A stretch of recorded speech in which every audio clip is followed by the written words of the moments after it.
Castillón Confidencial, de Albert Castillón. Bienvenidos, confidenciales, ¿cómo estáis? Gracias por informaros a través de este medio libre sin subvención pública. Aquí no nos pueden echar del Congreso, ¿verdad? Estará Bertrán Endongo en unos minutos. Tenemos también al fiscal Ignacio Gordillo y estará una mujer torturada por un jefe de la inteligencia venezolana que se pasea ahora mismo por las calles de Madrid impunemente. Prepárense que hoy el programa va cargado de información. Y lo primero, teníamos razón, lo dijimos muchos compañeros y yo hace 3 años, y ahora ya es un hecho. El rescate de la compañía Air Europa se cerró en el matrimonio Begoña Sánchez Gómez en Moncloa. ¿A cambio de qué? Que esa es la cuestión. ¿Cuánto? ¿Cuánto y dónde está el dinero? Les vamos a contar detalle a detalle con documentos de la UCO y las últimas filtraciones del diario El Mundo cómo se cerró el rescate de Air Europa. Ya era hora. Hasta ahora habíamos acertado en los detalles. La UCO nos ha ayudado a cerrar el círculo y a demostrar que mienten completamente y que en este rescate están implicados todos, Ábalos, Aldama y sobre todo Begoña Gómez y Pedro Sánchez. Miren, lo primero que se rescató en pandemia fue la empresa del padre de Sánchez. Casi 1 millón de euros le dieron. Y muy poquitas empresas consiguieron rescate. Ninguna lo hizo con la celeridad y la prisa que lo hizo Air Europa. Hace 3 años era una sospecha. Hoy tenemos las pruebas. 3 de septiembre de 2020. Están viendo el documento de la Unidad Central Operativa de la Guardia Civil. Aldama informa a Coldo que está muy enfadado Javier Hidalgo, el dueño de Air Europa, porque no se acelera el rescate que ha pedido. Y le dice, leo textual, está jodido, muy jodido, se refiere a Hidalgo. El tema se está buscando la vida y acaba de llamar a Begoña. Este anuncio por parte de Aldama a Coldo dio lugar a que los investigadores empezaran a mirar a Begoña Gómez, como habíamos contado aquí, como participante en este rescate. Miren, Begoña era muy amiga íntima de Javier Hidalgo. Ya les contamos que se encontraron en el Hotel de San Petersburgo en el acto de la Organización Internacional de Turismo. Fíjense las fechas, 3 de septiembre, Hidalgo llama a Begoña y le dice qué pasa, qué hay de lo mío. Begoña ese mismo día, Begoña Gómez habla con el presidente, su marido Pedro Sánchez. El mismo día, era jueves. Y el martes siguiente, día 8, ocurre lo que el diario El Mundo nos ha desvelado, solo 5 días después. Esta conversación en la que le dice Sánchez a Ábalos, yo creo que merece la pena que le demos una vuelta. Se refiere al rescate de Air Europa. Ese mismo día, según nuestra información, Ábalos habla con María Jesús Montero. ¿Por qué? María Jesús Montero, como ministra de Hacienda, de ella depende el SEPI, que es quien ha de rescatar a la empresa. El SEPI es la Sociedad Estatal de Participaciones Industriales. Ese mismo día, Ábalos pone la máquina en marcha. Y el SEPI, al día siguiente, día 9 de septiembre, que era miércoles, le envía un borrador a Hidalgo. Este que están viendo, un borrador del rescate. En la vida, una empresa que va a ser rescatada, se le deja ver un borrador mes y medio antes de que se apruebe el rescate por si quiere cambiar algo, por si no le gusta, por si quiere ampliar o reducir. Es absolutamente ridículo. Al día siguiente de la llamadita del WhatsApp de Sánchez, María Jesús Montero envía un borrador de rescate, el que están viendo a la compañía Air Europa. Es muy curioso y ahora se entiende todo. ¿Por qué cuando María Jesús Montero ayer en el Congreso de los Diputados habla del rescate, Sánchez hace unas caras, unos gestos que identifican muy bien? Fíjense y valoren ustedes. Este es el momento. Este gobierno nada tuvo que ver con ningún proceso irregular presunto que ustedes quieren hacer creer en el rescate de Europa. Es más, el Tribunal Supremo este lunes planteó que no había ningún indicio de que se hubiera producido ninguna irregularidad. En mi opinión es evidente que se sabe pillado, que está acabado. Se le nota mucho cuando mienten, los gestos exagerados fuera de lugar, y de María Jesús Montero ya ni hablamos, ¿verdad? Por lo tanto, señores, está todo escrito, hay pruebas, se hizo como se hizo, Begoña Sánchez, Sánchez Ábalos, Ábalos Montero, y al mes y medio de recibir ese borrador, al mes y medio el Consejo de Ministros aprueba el primer rescate a Air Europa por 475 millones de dinero público. Hubieron más rescates, hasta un total de 1.100 millones de euros. Y vamos a lo importante. Ahora que sabemos cómo fue y quién lo hizo, ¿quién se lleva la comisión?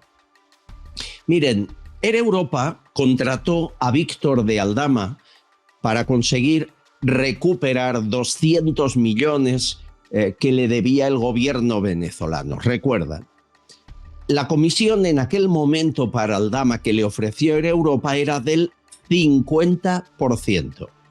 Si conseguía recuperar los 200, se quedaba con 100. Si aplicamos la misma norma, ya que es la misma compañía, estamos hablando de que alguien por este rescate se ha llevado 550 millones de euros. ¿Quién? ¿Aldama y ha repartido? ¿A Ábalos? ¿Coldo? No. ¿Begoña? ¿O Sánchez? Hay un momento en el que no avanza lo del rescate y Aldama se va a casa de Ábalos, a su casa particular. Están los WhatsApps en la información de la UCO que lo demuestran. Y Aldama le dice a Ábalos, o esto sale, refiriéndose al rescate, o esto sale o se va todo a tomar por el culo. ¿Qué significa se va todo? Se va el acuerdo, ¿no? Se va el pacto que tenemos, se va el reparto de dinero. Señores, por eso en 2023... como ha demostrado Esteban Urreiztieta, Sánchez vuelve a acercarse a Ábalos porque le tiene miedo. Cuando The Objective, Ketty Garat saca todas las informaciones de la prostitución, de las noches, de las sustancias en el Parador, es cuando Sánchez escribe a Ábalos y le dice, aquí estoy, amigo, te echo a faltar. Llevaba meses sin hablarse. Es una manera de decir, no tires de la manta, sé que lo sabes todo, yo te protegeré. Y es por eso que en el gobierno lanzan 1000 hipótesis de la filtración de los mensajes en WhatsApp entre Sánchez y Ábalos, pero ninguno acusa a Ábalos de filtrarlo, ni uno. Acusan al juez, a la UCO, a la prensa. ¿Y saben por qué? Porque le tienen miedo a Ábalos. Si cae Ábalos, cae Sánchez. Este es el mensaje que ha dejado claro Ábalos, filtrando los mensajes porque es él quien los filtra. Y ahora que están las cartas boca arriba, ahora que sabemos que alguien se llevó cientos de millones de comisión, ahora que sabemos que Sánchez y Begoña Gómez cerraron el rescate en Moncloa, repartiendo dinero público a una empresa que patrocinaba a su mujer y que era amiga de su mujer. Ahora que sabemos eso, hay que ir más allá. Y un día les conté hace un mes la historia de Air Oasis, compañía aérea marroquí.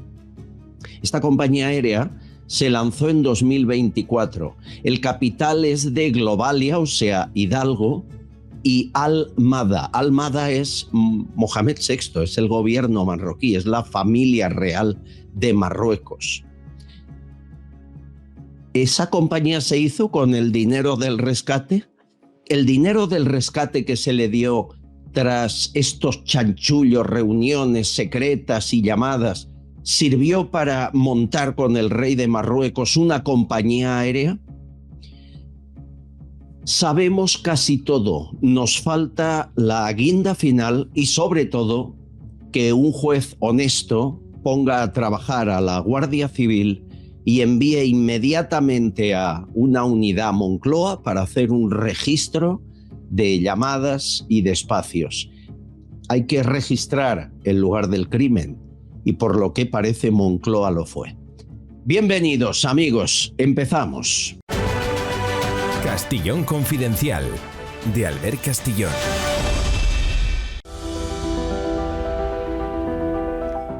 Llevamos 3 años informando bajo amenazas de cierre, presiones y coacciones del poder. Hoy hay un gobierno limpio. Cada nueva información confidencial que publicamos se ridiculiza. A ver, es menuda inventada. Hazte oír, el de la motosierra, manos limpias, Netanyahu, ultraderecha, fango, fango, fango, fango. Sin embargo, tras 3 años de periodismo desde la trinchera, Guardia Civil y tribunales avalan nuestras investigaciones. Absoluta tranquilidad y confianza, porque no hay nada. No hay nada. En Castillón Confidencial nos queda mucho por descubrir. Suscríbete al canal y despierta. Estás escuchando Castillón Confidencial.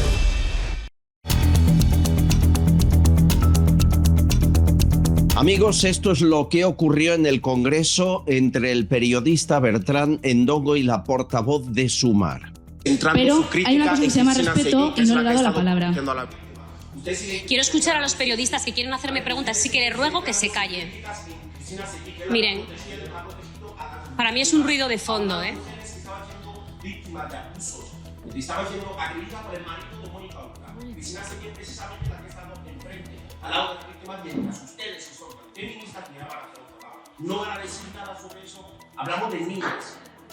Y ahora las preguntas de periodistas de verdad, gracias. Sí, por un lado le quería preguntar sobre la reforma laboral. Ya ha llegado al Congreso. Victoria. Sí, la reforma laboral ya ha llegado al Congreso y... Sí, vamos fuera. Cintia. Sí. Venga. Al terminar este encontronazo, muchos periodistas se amotinan, se reúnen en privado en un pasillo y le dicen al PSOE que acelere la reforma del reglamento, es decir, que eche a Bertrán Endongo, a Vito Quiles y a todo aquel que no pregunte lo que a ellos les gusta que pregunten. Y Patxi López anuncia que el reglamento se cambia la próxima semana. Son activistas de ultraderecha que se dedican a insultar, a acosar y a amenazar a todo aquel que no comulga con sus planteamientos y por lo tanto se comportan, tanto aquí como en la calle, no como periodistas, sino como verdaderos matones de patio de colegio. Y la semana que viene además vamos a traer el Grupo Socialista con el Grupo Sumar a esta Cámara la reforma del reglamento para ver si conseguimos de una vez impedir este tipo de actitudes. A partir de ahí, los ataques concretamente a Bertrán Endongo son salvajes. Escuchen lo que dice Javier Ruiz en Televisión Española. A mí me sigue fascinando una cosa. ¿Qué hace esta gentuza entre los periodistas? ¿Qué hacen estas especies invasoras como si fueran uno de nosotros? ¿Qué hace esta gente acreditada en el Congreso? Es una cosa que uno no termina de entender. Dice que hacen estas especies invasoras entre los periodistas. Bertrán Endongo, bienvenido. ¿Qué tal, compañero? Muy bien, gracias Albert, gracias por invitarme. ¿Te habían llamado especie invasora alguna vez? No sé, a lo mejor es porque tengo 4 hijos, no tengo ni idea. Otra cosa no te puedo decir. No tengo ni idea. Cintora va más allá, también en la ONU hay una consigna evidente del gobierno a por ti, y Cintora dijo esto. ¿Qué es ser periodista? ¿Este tipo es periodista? Bueno, eso en España, como no hay una regulación y no hay un carnet, eso es un debate.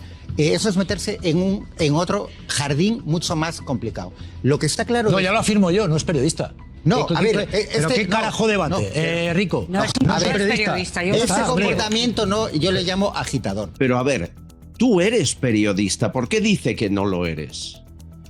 Bueno, pues porque yo no hago el trabajo que ellos hacen. Trabajo que ellos hacen que consiste en taparle todo lo malo que hace este gobierno. Consiste en tragarse todas las contradicciones, toda la mentira, toda la corrupción, que si tengamos que pagar las prostitutas de Ávaro con el dinero del contribuyente, todo. Hay que tragar, hay que relativizar, hay que decir que no pasa nada, hay que. Eso es lo que cuando tú no eres eso, a ti mismo, ya tú mismo que estoy hablando contigo, ya he leído muchos que también te tachan de pseudoperiodista. Con la carrera brillante que tienes tú de periodismo, pues como tú no estás al servicio de la Moncloa, pues dejas de ser periodista. Pero hay que decir una cosa, yo trabajo para Alfonso Rojo. Muchos de los que nos tachan de pseudomedios no habían nacido cuando Alfonso estaba bajo las bombas en Afganistán, donde cuando Alfonso se tuvo que saltar de un coche donde le llevaban secuestrado. Entonces, nosotros somos el primer medio periodista digital, el primer medio digital acreditado en el Congreso de Diputados. Más de 20 años llevamos acreditados en el Congreso de Diputados. Pero por preguntar, por incomodar, porque una pregunta de un periodista cuando no es incómoda es masaje.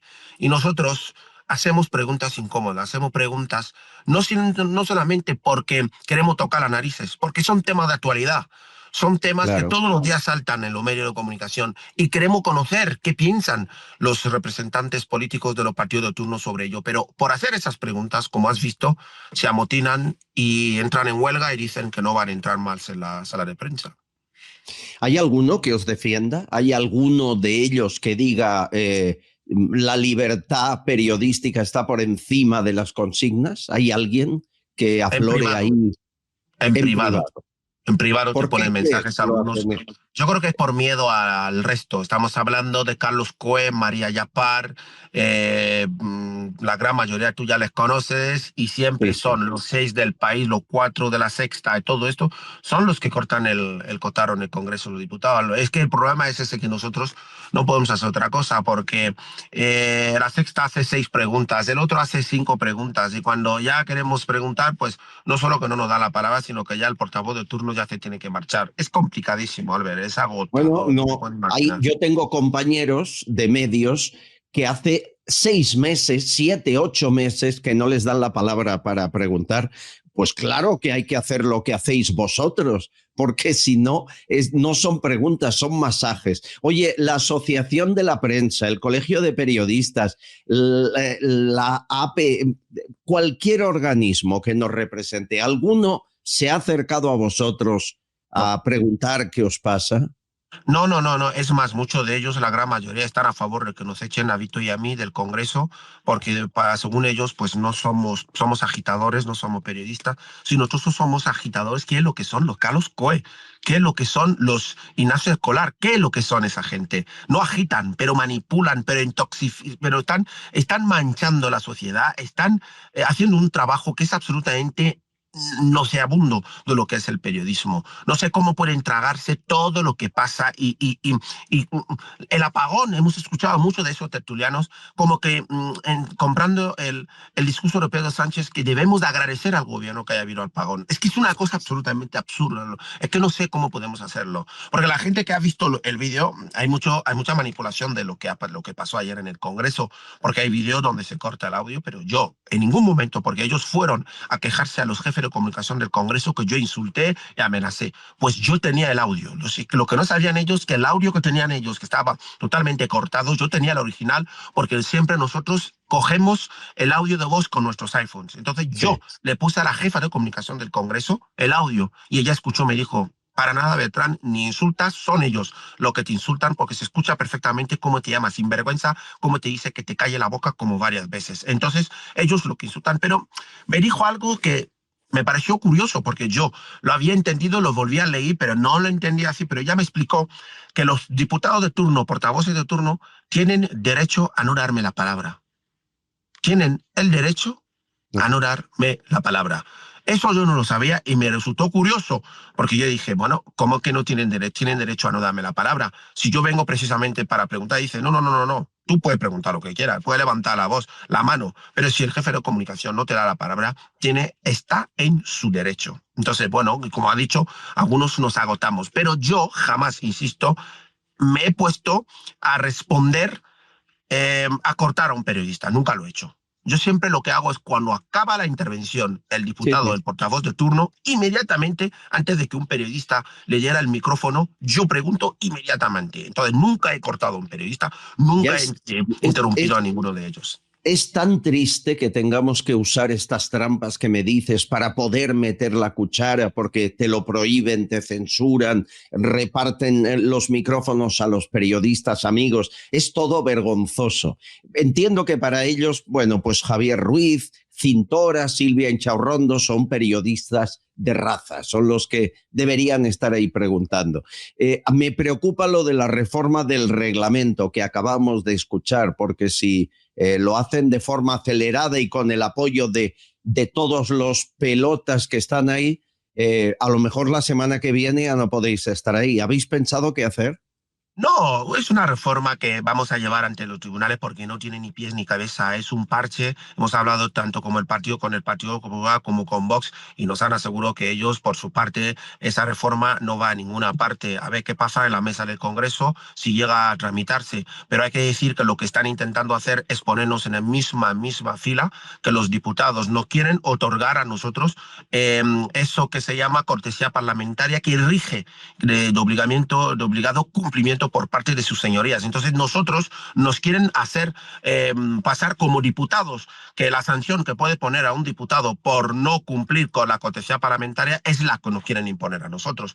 Es que realmente no tiene ni pies ni cabeza. No sé cómo lo van a hacer, pero vamos a esperar sentados, pero si sale adelante nosotros la llevamos ante los tribunales porque es totalmente no es constitucional, es absolutamente fuera de la ley y la llevaré. Así es como nosotros hemos hablado con expertos en la materia, nos han dicho que lo que pretenden hacer es ilegal, no hay por dónde cogerlo.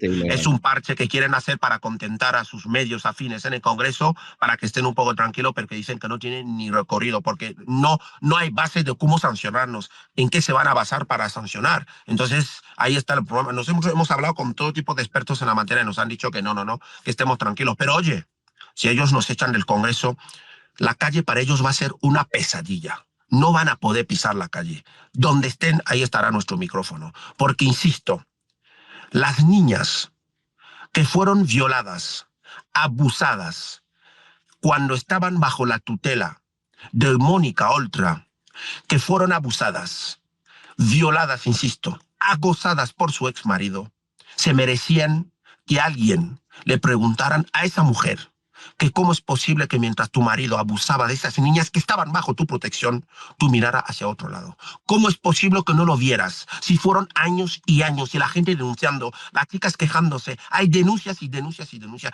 Y tu marido una barbaridad lo que estaba ocurriendo con esas niñas. Mientras tanto, Mónica Oltra miró hacia otro lado. Y no lo digo yo. Lo dice la justicia, que así lo ha dictado y ha decidido que esa mujer va a tener que pasar por un procedimiento judicial. Entonces, nosotros, ayer, esa era la pregunta. Simplemente preguntar a la portavoz de Sumar, ¿cómo pueden ustedes seguir culpando a Cristina Seguí, a Vox, a los que están en las acusaciones particulares, a los que llevan apoyando a esas niñas para que pudieran alzar su voz? ¿Cómo pueden seguir acusando a esa gente?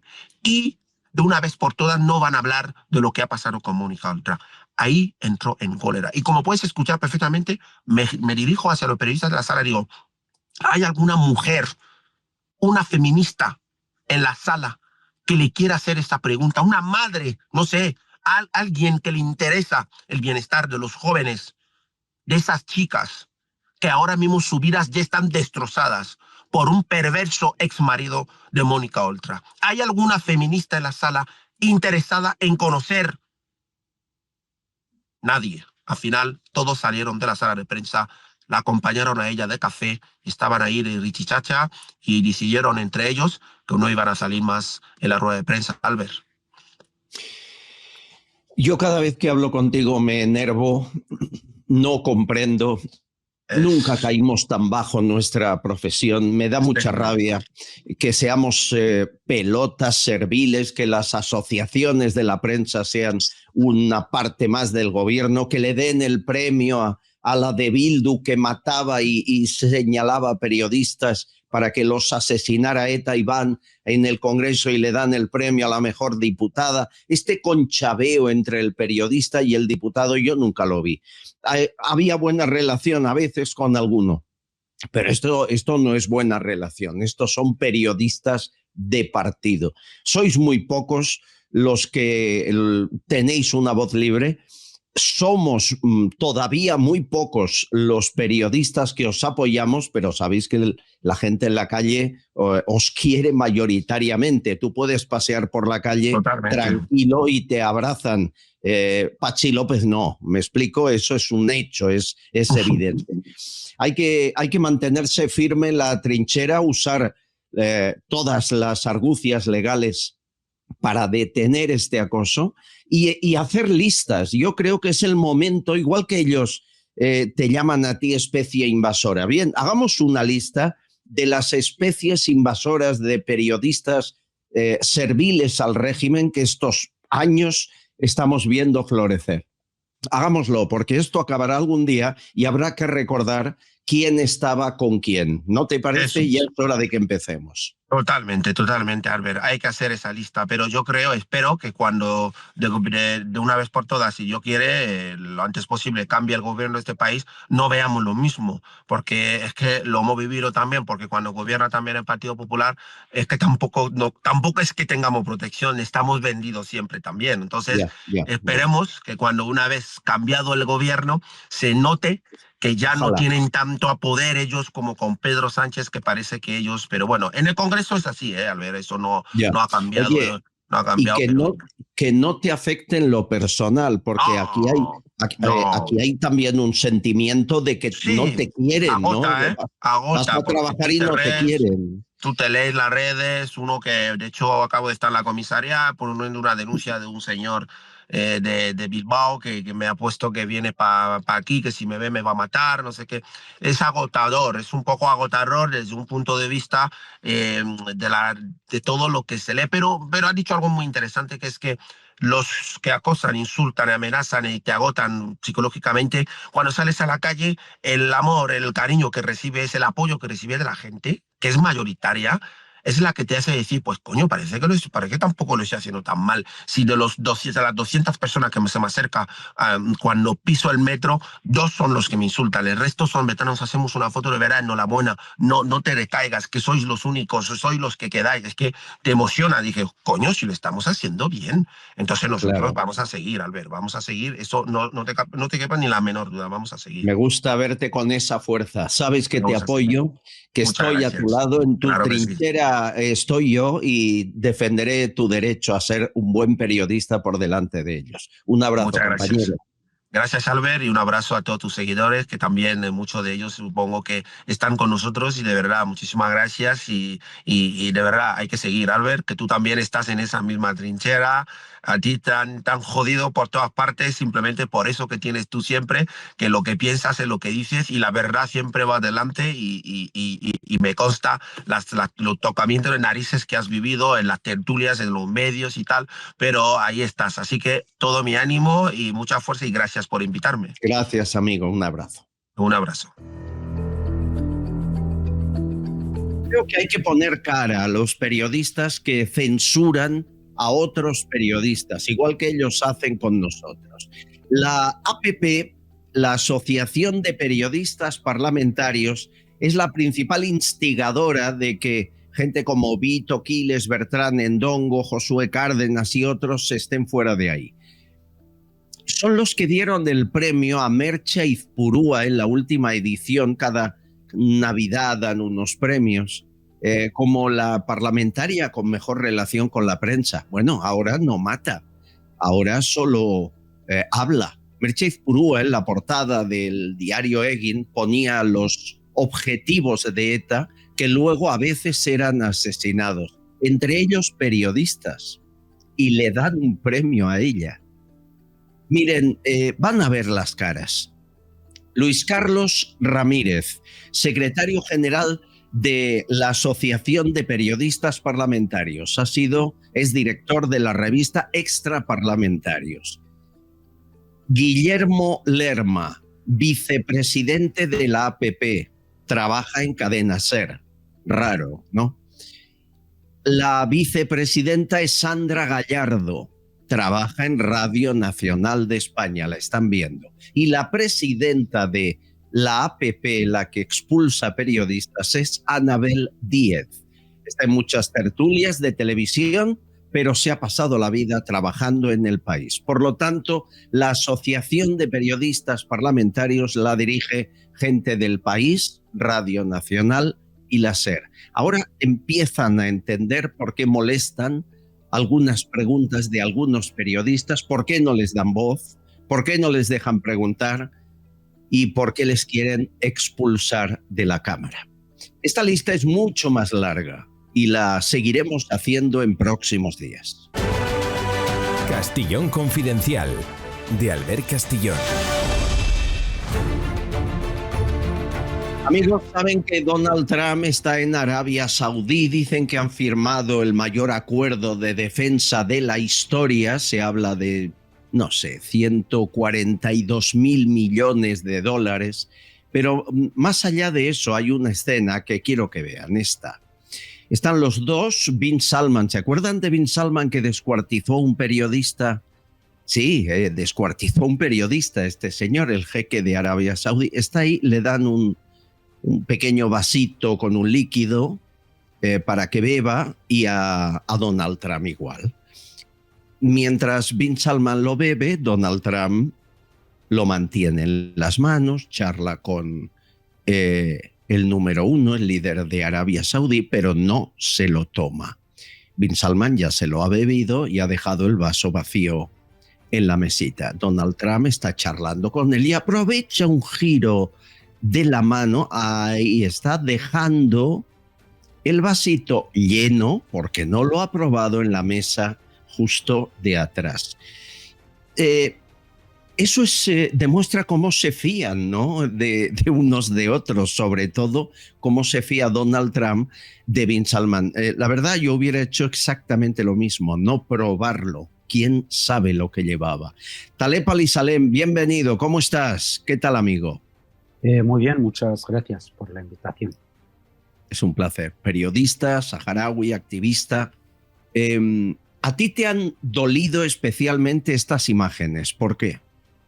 Bueno, en primer lugar, me han dolido especialmente las imágenes del encuentro de Donald Trump, no solo con Ben Salman, ¿no?, que supone una rendición, ¿no?, una rendición de los principios que siempre se habían defendido por parte de los pueblos árabes, un poco de soberanía, sobre todo en la cuestión de Palestina, y en un momento tan delicado también donde se está produciendo ese bombardeo al pueblo palestino, ver cómo se recibe de esta forma a Donald Trump. Pero lo que sí que me ha llamado muchísimo la atención, más que dolerme, es cómo se produjo ese encuentro entre al-Jawlani, que fue uno de los terroristas más buscados, la lista de los terroristas más buscados, tuvo cargos de liderazgo en el ISIS, en Al-Qaeda.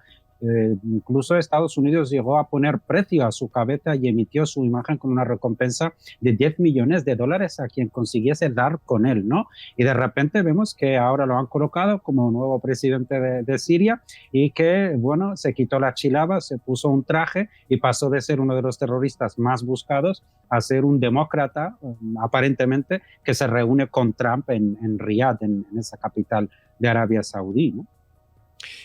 Aquí también, sabes que le recibían como si fuera un líder. Fue el ministro Álvarez, creo, a verle.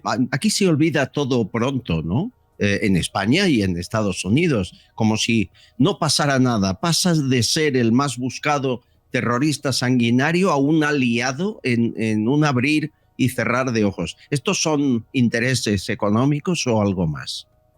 Bueno, yo creo que es algo más, ¿no? En el caso de España incluso es muchísimo más grave, porque recordemos que el ISIS fue quien proclamó su autoría sobre los atentados que se produjeron en Barcelona, ese atropello masivo que dejó a decenas de víctimas, y fue el ISIS en el momento que lo estaba liderando este señor, por lo cual yo creo que fue como algo completamente increíble el hecho de ver como el ministro José Manuel Álvarez se fue hasta Damasco para reunirse con este señor. Literalmente estaba justificando, bendeciendo los actos terroristas que se cometieron contra propios ciudadanos españoles. Hoy vemos como Trump también posa con este señor, le da la mano a este señor, anuncia incluso el levantamiento de las sanciones que se habían impuesto sobre Siria. Yo creo que más que intereses económicos son intereses geoestratégicos y geopolíticos. Yo siempre he defendido sin ningún tipo de pudor, ¿no? Porque mucha gente dice, bueno, hay que tener mucho cuidado, si no tenemos pruebas no podemos hacer estas afirmaciones. Siempre he defendido que este tipo de grupos terroristas, ya sean Al-Qaeda, el ISIS, Ansarul Sham, los que están incluso en el Sahel o en el norte de África, los que están en Oriente Medio, yo siempre los he calificado como el Wagner de Estados Unidos, es decir, como fuerzas independientes aparentemente con un discurso radical religioso, pero que al fin, de forma directa o indirecta, están sirviendo a los intereses de Estados Unidos, quien los financia y quien de forma directa o indirecta acaba acogiéndoles, como estamos viendo, como Donald Trump, antes Álvarez, acogen a este líder terrorista, ¿no? Bueno, no hay que irse muy lejos para encontrar un terrorista libre campando por las calles. Nos vamos a Galicia. Ricardo Morado, compañero, empresario, vicepresidente de Giro 180. Bienvenido, ¿cómo estás? Bien hallados ambos, amigos. El otro día tuvimos a Carmen Cordón, la hija de Publio Cordón, secuestrado y asesinado por el Grapo. Falta un mes para que prescriban los delitos, habrán pasado 30 años. Y preguntábamos qué fue del secuestrador y asesino de Publio Cordón, el miembro del Grapo, jefe del Grapo, Fernando Silva Sande. Nos dijo ella que estaba en la calle, en La Coruña, y que trabajaba en un bar. Bien, los oyentes de este espacio, que están por todas partes, os agradezco mucho el esfuerzo. Uno de ellos, no voy a dar su nombre, no solo me ha dicho dónde está, qué hace y dónde vive, sino me muestra su fotografía, porque está en Facebook, señores. Este es el secuestrador de Publio Cordón, Fernando Silva, ahí le ven, página de Facebook, por cierto, con casi 5.000 amigos.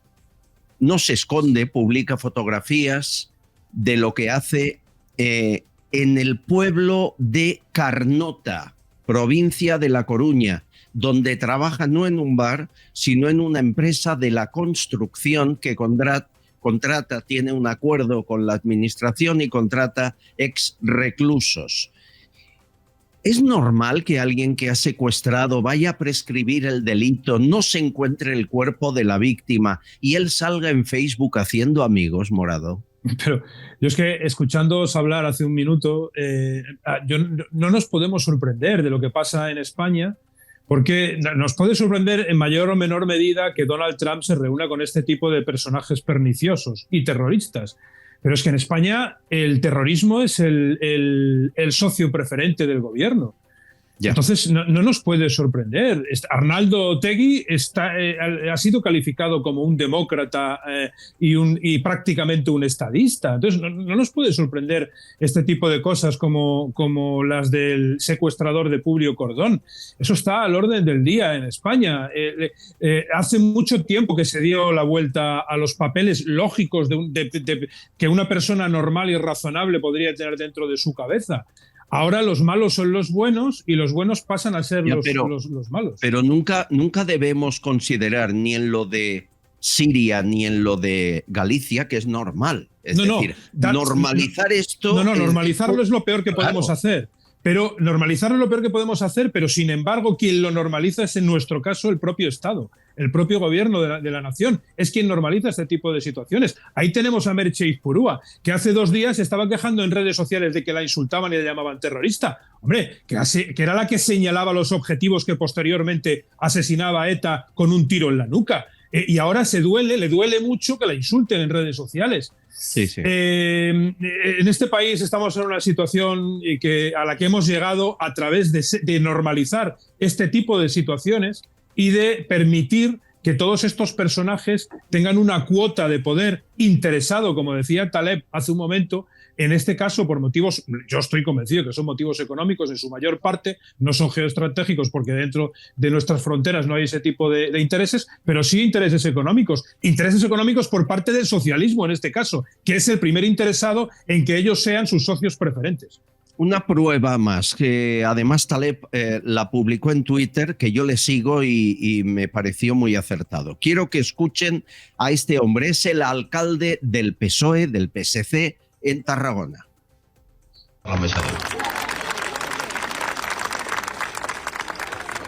Está en un escenario con una fotografía gigante de Mohamed VI detrás. Hi ha molta gent que no coneix bé el que és el veritable Marroc. Y una bandera de Marruecos. Bandera de Marruecos está diciendo, y la foto es gigante, de más de 1 metro de alta, de Mohamed VI. Dice que hay mucha gente que no entiende, todavía no conoce bien cómo es Marruecos. Este alcalde, que se llama Rubén Viñueles, está rindiendo un homenaje a un dictador en Tarragona, como si fuera el embajador de Marruecos en España. ¿Por qué lo hace Taleb? Bueno, yo creo que aquí tenemos que destacar varios puntos, ¿no? Rubén Viñuelas, que es del Partido Socialista Catalán, del PSC, alcalde de Tarragona, participó en este gran acto organizado por el cónsul de Marruecos en Cataluña, que básicamente celebraba la ocupación ilegal de Marruecos y el genocidio cometido por Marruecos en el Sáhara Occidental. Celebraban la Marcha Verde, ¿no? Yo creo que lo grave, para empezar, es que un Estado como Marruecos, que es un Estado ocupante, una dictadura absoluta, un régimen como el régimen criminal de Mohamed VI, en un país aparentemente democrático, tenga el derecho de celebrar un genocidio y una ocupación ilegal que no solo se limita al Sáhara Occidental, sino que también amenaza a Argelia, amenaza a España, que se le dé el espacio para celebrar un genocidio y una ocupación ya es llamativo. Pero lo realmente vergonzoso, yo creo que es que un alcalde esté participando en este tipo de actos. Y a mí me llama mucho la atención porque en un momento donde el Partido Socialista, bajo el gobierno de Pedro Sánchez, está rescatando,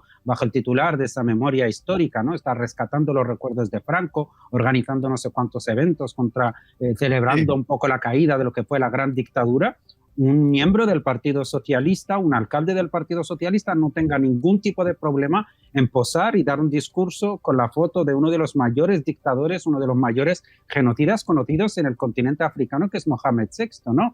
Por lo cual esto es muy contradictorio con el discurso, con los principios y con lo que va también abanderando el Partido Socialista. Yo creo que es una vergüenza que se convierta la soberanía de un Estado en un felpudo donde desfila la ideología expansionista marroquí. Y tengo que mencionar aquí que en este acto se hicieron cánticos y se repitieron consignas que no solo reclamaban el Sáhara Occidental, sino que reclamaban Ceuta y Melilla. Esto se hizo en un acto donde estaban presentes autoridades políticas, militares y también de la Guardia Civil Española. Estaba también la embajadora de Marruecos. Incluso el alcalde en su palabra dijo: Tarragona es Marruecos y Marruecos es Tarragona, ¿no? Entonces yo creo que con esto ya se puede resumir todo, ¿no? Pero, ¿cómo puede reclamar Ceuta y Melilla y él ahí tranquilo con el dictador detrás? Esto es escandaloso. Suerte que están las redes y programas como este, porque esto no lo veremos, Ricardo, en ninguna tele, ¿eh? Solo faltaría. Desde luego, esto nos lo cuenta Taleb, nos enteramos a través de redes sociales, los que no estamos in situ, pero al final a esta gente le da igual 3 que 33 mientras el Estado le siga llenando los bolsillos. Al final, mientras sigan viviendo de la teta patria, les da igual Marruecos que Juana, que su hermana. El caso es seguir encabezando un discurso lo suficientemente populista como para que les siga colando un día tras otro y sigan cobrando del Estado. Hay intereses económicos por el medio, única y exclusivamente, Albert. Ya. Por cierto, Taleb, hablaré el lunes con el concejal de Vox en el Ayuntamiento de Barcelona y me contará los detalles, pero en el último informe del año 2024 en Barcelona, ciudad de los Mossos de Escuadra y de Guardia Urbana, indica que 8 de cada 10 detenidos delincuentes son extranjeros, no por hurtos, hablo de delitos. Por hurtos sería el 91% de los detenidos extranjeros, y así podríamos seguir. Y los principales detenidos, algunos reincidentes, casi 500 reincidentes, son marroquíes y argelinos. ¿Qué está pasando? Bueno, yo creo que esto es debido un poco a algo que llevamos denunciando muchísimos años y que es una realidad y que está pasando.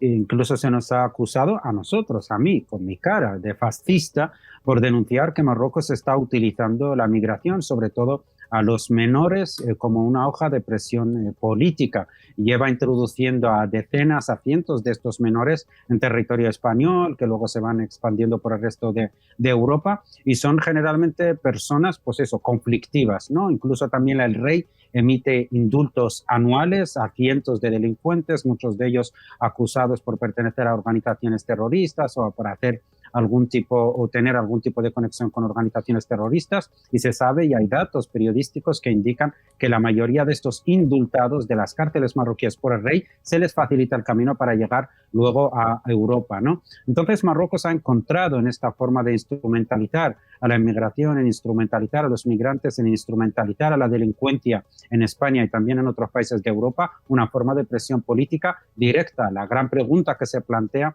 es ¿dónde están esas políticas para frenar esta forma de funcionar mafiosa que tiene el régimen marroquí, instrumentalizando a estas personas e inyectando a decenas de menores, la mayoría de ellos conflictivos, en territorio español, ¿no? Esto se suma a lo que estamos comentando, que no es poco, ¿no? Sí, pero Rubén Pulido muchas veces aquí en el programa como experto, y además la noticia la sacamos nosotros hace un año, cada 2 por 3 Mohamed VI indulta presos por cualquier motivo, la excusa, lo que sea, lo hace muy a menudo, 500, 300, 1000, no le importa que sean traficantes de droga, yihadistas, los indulta igual, que es una manera de decirles huid para España, ¿no? Porque un indultado con antecedentes difícilmente se queda en Marruecos, algunos sí, los campesinos del hachís, pero poco más.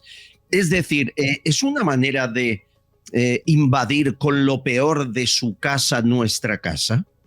Bueno, yo creo que va mucho más allá, esto es mucho más profundo. Yo creo que habría que dedicarle un programa, he coincidido también con Rubén Pulido en algún programa, se ha hablado de este tema.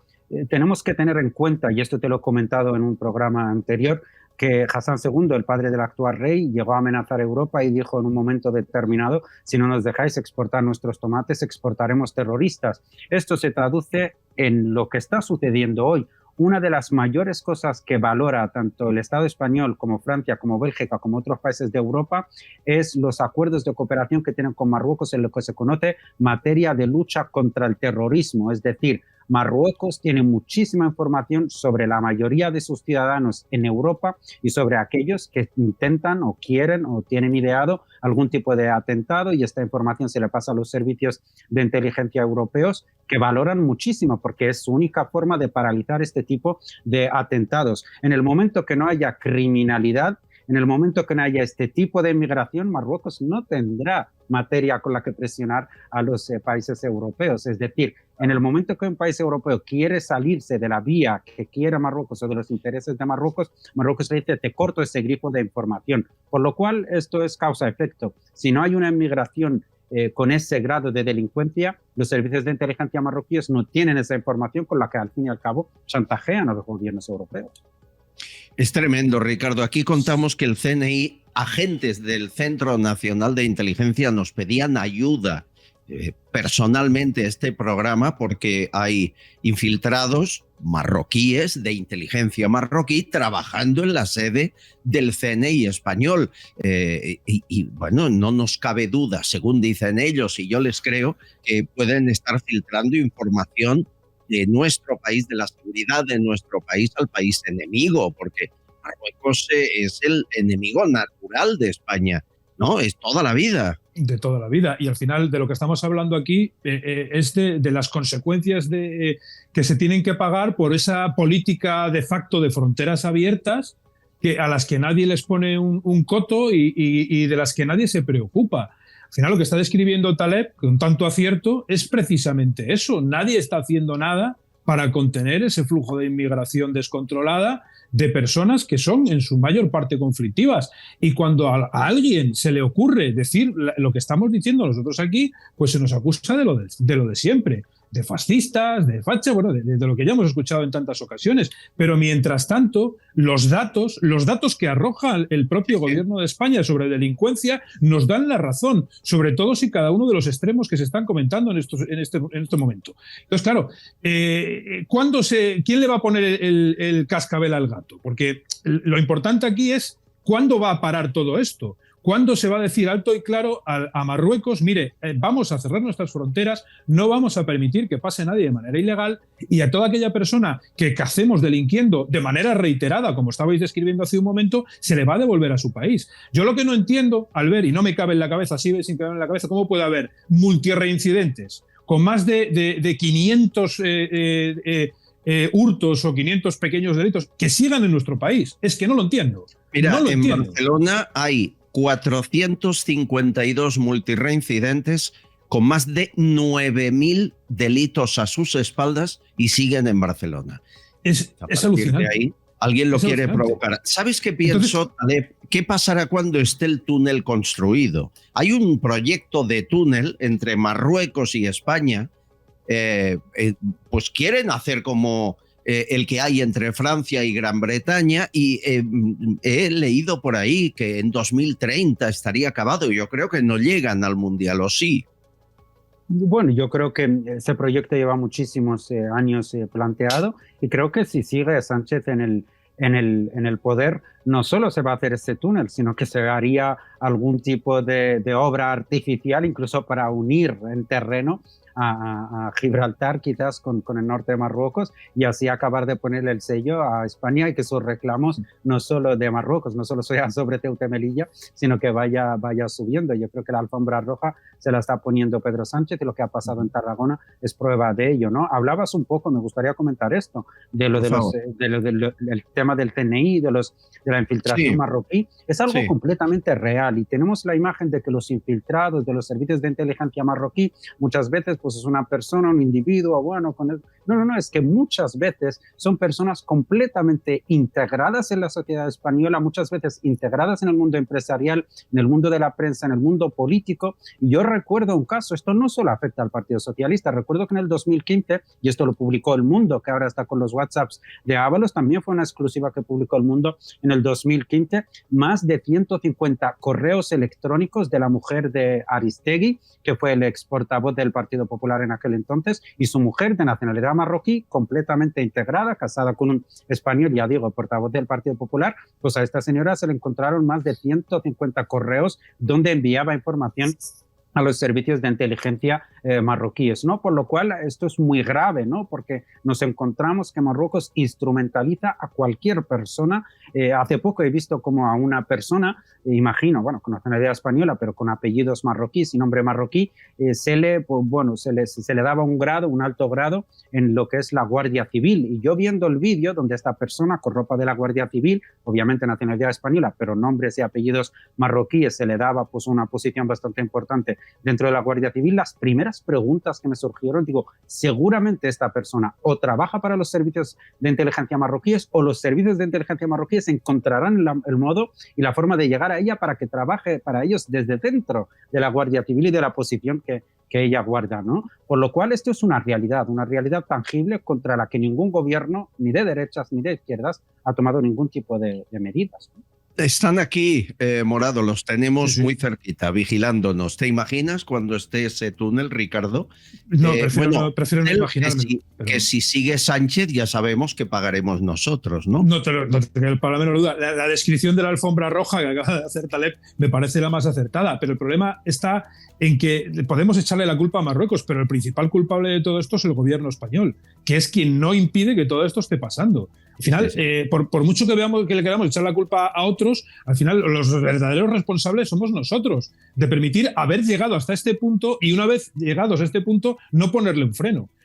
Y es que mientras sigamos en manos de nuestro enemigo, como hemos dicho ya tantas veces, de Pedro Sánchez y del Partido Socialista, vamos a seguir igual. Y vamos a seguir igual en ese aumento de cifras de delincuencia, en ese aumento del flujo migratorio ilegal y en esas perspectivas color grillo o color hormiga que tenemos de cara al año 2030. No sé qué es lo que tiene que suceder para que, bueno, sí lo sé, que los datos que tiene Marruecos y que andan pululando por ahí de manera goteada se hagan públicos y así podamos acabar con el felón. Pero hasta que eso no suceda vamos a seguir exactamente la misma tesitura. Quiero que vean, hablabais de qué pasa en este país, Sánchez como personaje pillado, quizá chantajeado. Ayer en la sesión de control del Congreso, el debate hizo algo muy curioso y me parece brillante. Hemos puesto una parte al principio en la editorial y es coger las caras, los gestos, la mímica del presidente Sánchez durante ese debate. Y es para que analice un psiquiatra, ¿eh? Escuchen y vean. Este gobierno nada tuvo que ver con ningún proceso irregular presunto que ustedes quieren hacer creer en el rescate de Europa. Es más, el Tribunal Supremo este lunes planteó que no había ningún indicio de que se hubiera producido ninguna irregularidad respecto a Europa. Hoy también nos hemos enterado cómo usted participó e instó una moción de censura con tránsfugas en Castilla y León. Su hipocresía y su actitud ni de lejos eran lo peor ni lo más grave. Ni una sola explicación sobre el escándalo del rescate de Europa que le persigue, señor Sánchez. No podrá huir de la verdad. Esta mímica, estos gestos exagerados, estas miradas muy falsas, muy sobreimpostadas, las has visto, Ricardo, en redes, en medios. ¿Esto identifica que está pillado, que está dando los últimos coletazos o que le importa todo muy poco? Mira, esto significa que están muy nerviosos, es un primer lugar, porque quienes conocemos cómo han venido sucediéndose los plenos y las interpretaciones de este lenguaje no verbal que se puede hacer ya desde hace mucho tiempo, sabemos perfectamente que tanto el lenguaje verbal como el no verbal, no solo de los socialistas, sino también de sus socios, porque hay que ver cómo intervinieron los socios, no solo preferentes. Todos están utilizando un lenguaje muy diferente al que se estaba utilizando hasta hace poco. Su manera de expresarse, su lenguaje no verbal, denota ese nerviosismo que tienen todos, tanto los socialistas como sus socios. No olvidemos que sus socios nunca se han visto en una situación tan beneficiosa como la que han estado en los últimos años, ni se van a volver a ver en el futuro. Entonces, claro, son los principales beneficiados por lo que está sucediendo y los que no quieren que esto cambie. Y por otra parte, Pedro Sánchez, yo creo, y es una opinión personal, que está totalmente desquiciado en este momento. Porque no solo lo que está saliendo de esto de los WhatsApps, que podríamos hablar de eso en otro momento, pero ya no solo eso, sino que él es consciente que ya la mentira ni siquiera le funciona. La mentira, en este caso, en estas intervenciones que escuchábamos, a través de nuestra amiga la cascarriosa Montero, que sabía perfectamente que estaba mintiendo, porque nadie... Eso que decía que había salido el lunes de que no había pruebas, no, es exactamente lo contrario lo que se dijo. Es justo lo contrario de lo que ella dice. Bueno, y eso lo sabe ya todo el mundo. Esto es un pulso. Ábalos esto es la venganza de Ábalos, que está filtrando los mensajes poco a poco. Ya lo sabemos, estos mensajes no salen del juzgado, no salen de la UCO de la Guardia Civil. Por lo tanto, Sánchez le está diciendo a Ábalos, si caigo yo, caes tú conmigo. Por lo tanto, ha de estar desquiciado, ha de estar al límite. Otra cosa es que entre unos y otros, entre Aldama, el esfuerzo de la Guardia Civil y algún juez valiente, lleguemos al final, ¿no? ¿Tú crees, Taleb, que llegamos? Tú sabes de esta historia también. A ver, yo creo que, o sea, con lo que esto es muy grave, que se suma a todo lo que llevamos hablando tanto tiempo, de todos los escándalos que rodean a Pedro Sánchez, a Begoña Gómez, al hermanísimo, a Ábalos, Koldo, Jessica, ¿no? Ese cúmulo de escándalos. Pero yo creo, para mí ha sido muy interesante estudiar sobre todo las últimas publicaciones del Mundo que anuncian que solo es un 10% de toda la información, de todas las capturas que tienen de esas conversaciones, pero reafirma algo que para mí, yo puedo sentir más o menos simpatía por Pedro Sánchez, más o menos simpatía simpatía por el Partido Socialista, pero haciendo un análisis completamente objetivo de lo que es la persona, de cómo habla, yo creo que se acaba de reafirmar lo que muchos pensaban de Pedro Sánchez como un completo psicópata, porque hablamos de una persona que incluso la forma de referirse a sus compañeros, a Susana Díaz, a Page, ¿no? A García Page y a otros miembros del Partido Socialista, incluso a su ministra de Defensa, es una forma completamente despectiva, y esto abre las puertas a preguntarnos, ¿es la política completamente vocacional porque tú crees en un proyecto, perteneces a él e intentas cambiar las cosas desde ese proyecto? Debería de ser así, pero cuando venimos a la persona de Pedro Sánchez y vemos que habla así incluso de los que forman parte de su proyecto, de los que sostienen su partido político, nos damos cuenta que el único proyecto que tiene Pedro Sánchez no se llama Partido Socialista, se llama Pedro Sánchez. Nos damos cuenta que los únicos objetivos que tiene Pedro Sánchez no es realzar el proyecto político del Partido Socialista, sino realzar la persona de Pedro Sánchez. Y esto es muy grave. ¿Por qué es grave? Porque cuando no hablamos de un proyecto político, sino que hablamos de individualizar un proyecto político en una persona, ya se pierde todo el sentido, porque un proyecto político puede tener ideas, puede tener reformas, puede tener un plan, una estrategia que nos guste más o menos, pero es una estrategia de Estado. Cuando se individualiza en una persona que es proyecto Pedro Sánchez, ya hablamos de los intereses de esa persona, la familia de esa persona, las personas que rodean a esa persona. Acabas de poner a la ministra Montero. Esto también es muy peligroso, porque las personas que rodean a Pedro Sánchez, habiendo individualizado el proyecto en su persona, ya no son ministros, ni políticos, ni siquiera socialistas. Son simplemente abogados de un proyecto llamado sanchismo y Pedro Sánchez. Amigos, empezábamos hoy el programa preguntándonos dónde está la comisión, en qué país se encuentra la Comisión por el Rescate de Europa, y les dimos pistas. Bueno, si es un proyecto Pedro Sánchez, ya sabemos quién cobró la comisión.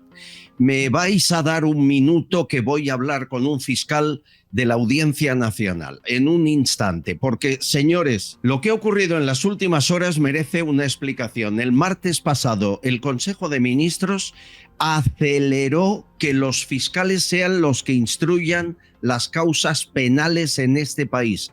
Tienen mucha prisa, y si lo consiguen, la dictadura ya será casi completa. Estás escuchando Castellón Confidencial. Pidetaxi es la mayor flota de taxis de España. La rapidez y calidad del servicio está garantizada.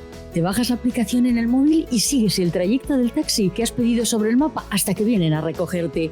Infórmate en pidetaxi.es y descarga su aplicación. Garantizan el precio máximo de tu trayecto y puedes pagar por su aplicación con total seguridad. Descárgate la aplicación de Pidetaxi.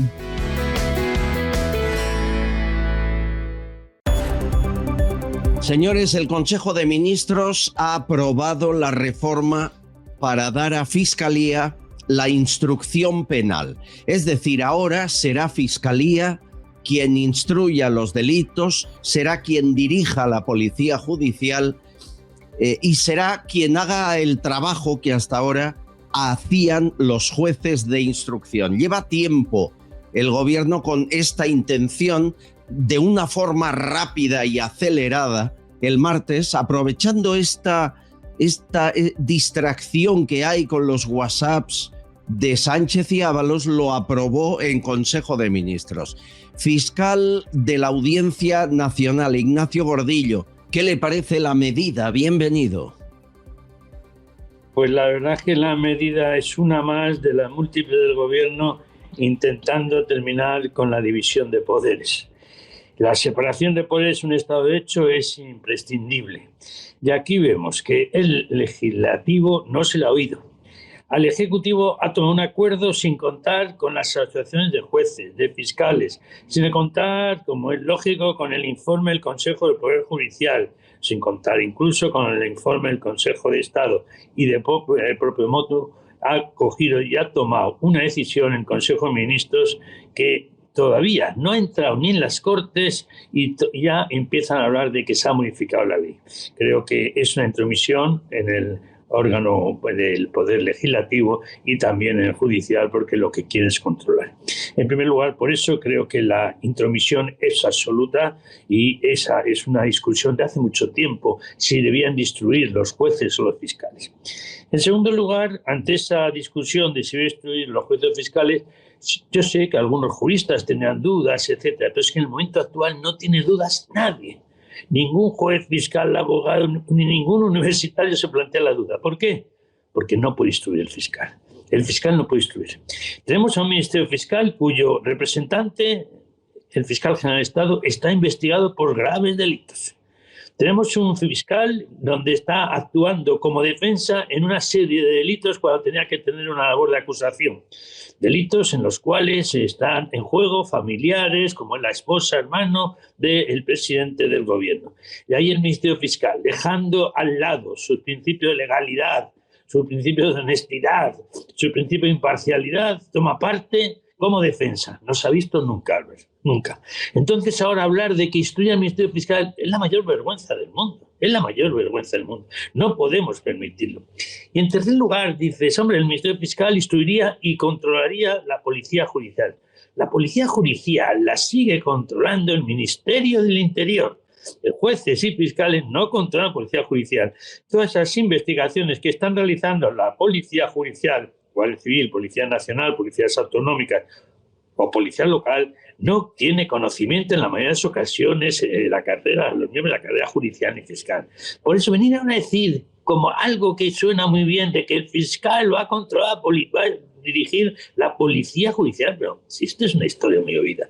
Nunca ningún ejecutivo, y menos el actual, va a permitir que la Policía Judicial esa policía actúa a las órdenes de jueces y fiscales, como establece la propia Constitución. Fiscal Gordillo, le noto enfadado, que no hay para menos, contundente, con argumentos, pero la pregunta es si esto lo podemos parar o como Cándido Conde Pumpido en el Constitucional, que fue imparable. ¿Qué cree usted?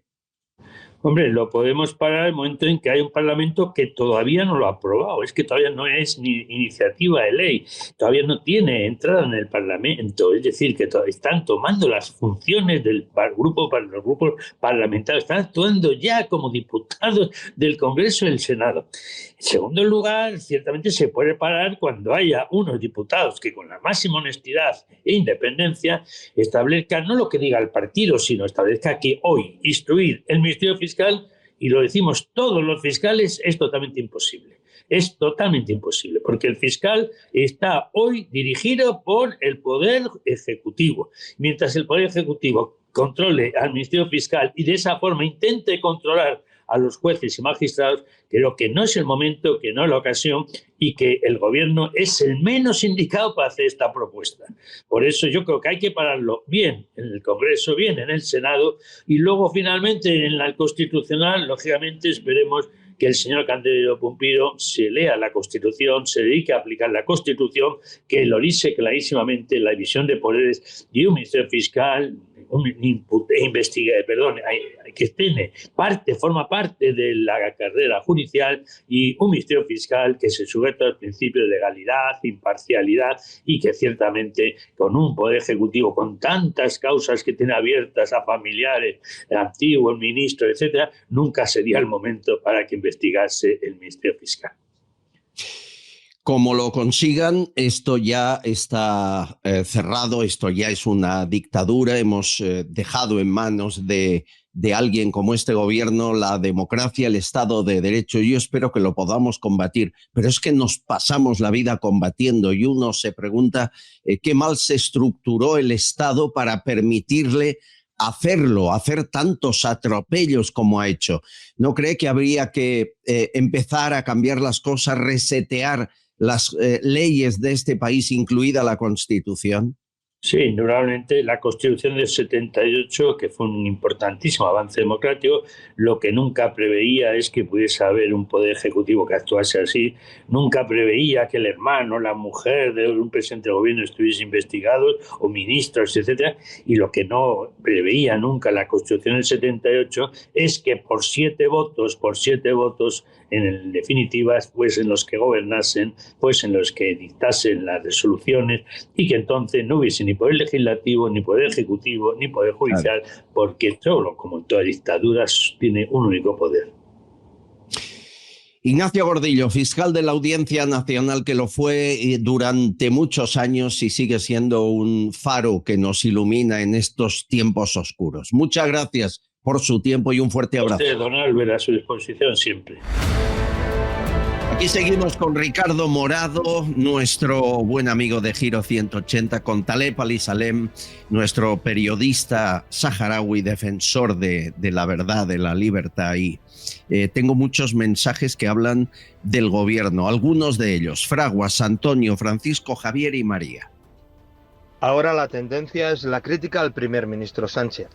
Es inaceptable, por lo visto, su mal carácter y su actitud ante los subordinados del PSOE.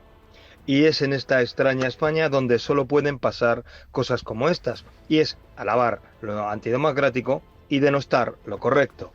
Defendemos la Constitución creadora de todos los problemas y afeamos la conducta despótica de Pedro Chávez. Si en España hubiera elecciones presidenciales como debe ser en una auténtica democracia, el candidato ganador, el presidente, elegiría a su gabinete no por antojo, y sí por responsabilidad. Con mano dura o con mano blanda. Eso sería cosa suya, pero que se aseguraría de la lealtad de cada uno, eso es indispensable e indiscutible. Quizá lo más cerca de la democracia donde ha estado Antonio Sánchez sea en este comportamiento.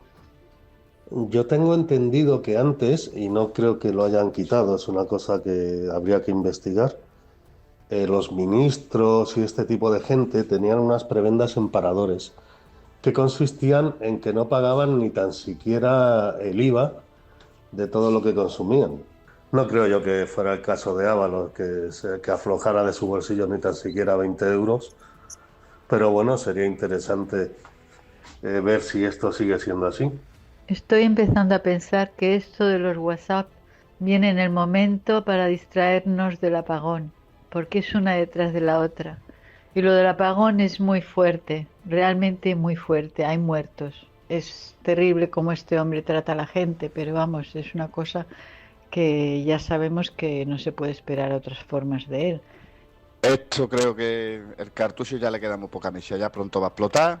Y una vez que explote, que ya nos quitemos al PSOE de encima, dejaremos de estar amordazados y perderemos el miedo, y entonces cuando verdaderamente empezarán a salir toda esta gente que ha estado acobardada, amedrentada y con la boca cerrada, entonces cuando empezarán a salir verdaderamente casos de corrupción y todo lo que no sabemos, porque como tanto se dice que esto es la punta del iceberg, y la verdad que yo no sé dónde va a llegar el PSOE. Y tengo también mensajes que me comentan una cuestión que tratamos aquí hace unos días, Taleb, y es productos marroquíes contaminados que llegan a España. La Unión Europea permite la importación de muchos productos marroquíes. Por ejemplo, ahora la última alerta es de aguacate con cadmio, y el cadmio lo lleva en el interior, el propio producto. Los controles en frontera no alcanzan más del 30%, es decir, el 70% no se controla, y por lo tanto acaba ese producto contaminado en lugares para el consumo humano. ¿Por qué la Unión Europea permite a Marruecos entrar? Por ejemplo, se ha cargado el tomate español, que era líder en Europa, y ahora es el marroquí. ¿Quién cobra a cambio y cuánto paga Marruecos? Bueno, yo creo que esto es una política desde hace muchos años que se lleva practicando. Lo que no pueden hacer ni la Unión Europea ni siquiera ningún gobierno español es ir a los agricultores españoles y decirles: mirad, tenéis que parar la producción porque yo lo que quiero realmente es facilitarle a Marruecos la venta de sus productos, porque sería un escándalo de carácter nacional y supondría un levantamiento popular contra una imposición de gobierno, pero sí que lo hacen de otra forma. ¿Cómo lo hacen? Imposibilitando completamente que se pueda ejercer esa labor de agricultura con todo tipo de leyes, todo tipo de controles, todo tipo de supervisión sanitaria o de otra naturaleza, hasta hacer completamente imposible e inviable para el agricultor español, para el agricultor francés también, que lo sufre, el hecho de ser mínimamente viable a nivel económico, el seguir ejerciendo como agricultor. Sin embargo, ninguna de estas políticas impuestas por la Unión Europea sobre todo políticas sanitarias y de cuidado y de fertilizantes y demás, se impone a Marruecos. Es un terreno completamente libre para la producción de cualquier forma y a cualquier manera, y para también exportar en masa y meter por territorio español, perjudicando obviamente al agricultor español y a la economía europea. Básicamente se está bloqueando el trabajo de los agricultores nacionales para fomentar y darle vía libre y la mencionada antes alfombra roja a Marruecos, no solo en términos de inmigración, sino también en términos económicos y de agricultura. A mí me cuentan que en Bruselas, tú has estado, Ricardo, igual que yo alguna vez por ahí en el Parlamento Europeo, está lleno de lobbies marroquíes que convencen a eurodiputados para que aprueben este tipo de leyes. Y sabemos que algunos han sido comprados con dinero y se ha investigado lo que estoy contando, hay abierta una investigación. A mí hay alguien que no quiere investigar hasta el final, porque si la prensa tenemos tantos datos, imagínate los que tendría la policía, ¿no? La cantidad de intereses cruzados que hay con respecto a este tema a nivel europeo, hay una maraña tal que yo creo que va a ser prácticamente imposible desenmarañarla, valga la redundancia. Hay intereses creados en todos los frentes, en todos los ámbitos, no solo en el político, también en el judicial, a nivel europeo. Hay mucha gente que se ha hecho infinitamente rica gracias a esta imposición, como decía Taleb, de controles fitosanitarios a nuestro sector primario, mediante el cual nuestros agricultores y nuestros pescadores no pueden ejercer su labor.